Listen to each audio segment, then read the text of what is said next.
It is. It's nice to see for the Denver area. It's been so dry all month, but especially if you are planning to take that trip to the mountains, we'll let you know as soon as Vail Pass reopens. It's not snowing too hard up there. I know my parents are trying to head up to the high country, so we'll let you know how things are going. Outside right now, let's give you a look around what's happening across the state. Flakes are flying up there at the top Lookout Mountain, and from Westminster you can't really look out too much. Icicles covering the camera there. It has been blustery and cold. Snow is still falling across the metro. Will continue to do so throughout the morning hours. Light over Loveland ski area, but still just make sure you have proper traction on your tires. If you do have to really drive around town and into the high country, here's a live look from downtown Frisco.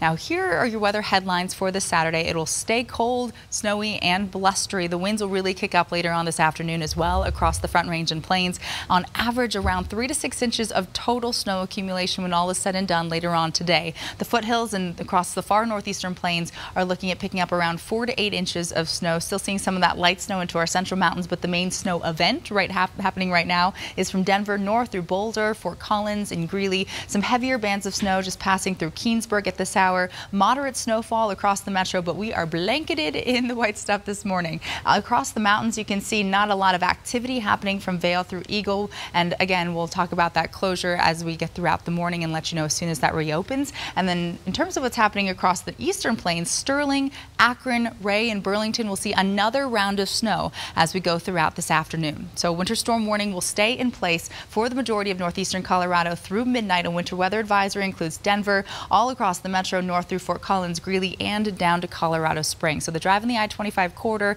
could be treacherous at times. It was definitely hard for me to see lanes. The lane recognition was hard on the drive into work this morning. Current temperatures low to mid 20s from the Aurora Reservoir down through Elizabeth up through Firestone and Broomfield. And your hourly planner, it'll stay just pretty cold and only in the upper 20s to near 30 degrees for our daytime highs today. Snow off and on, so if you can, maybe just hunker down and hang out and enjoy the Saturday. Stay safe, stay warm. By 3 o'clock, we'll only be at 30 degrees into Highlands Ranch, 25 through Castle Rock, teens and some single digits out into our foothills and mountains. Winds will stay very strong, especially out east over the plains, blowing snow and limited visibility a possibility by 5 o'clock. And then finally later on tonight through early tomorrow morning, icy, snow-packed, but it'll at least be dry with more sunshine expected throughout the day tomorrow. Temperatures will be in the low 30s, but it is definitely going to be a breezy one. Snowfall forecast, you can see around 2 to 4 inches on average from Broomfield down through downtown into Evergreen, around 3 to 4. And then for the Broncos game tomorrow, whatever you're doing across town, it is going to stay pretty breezy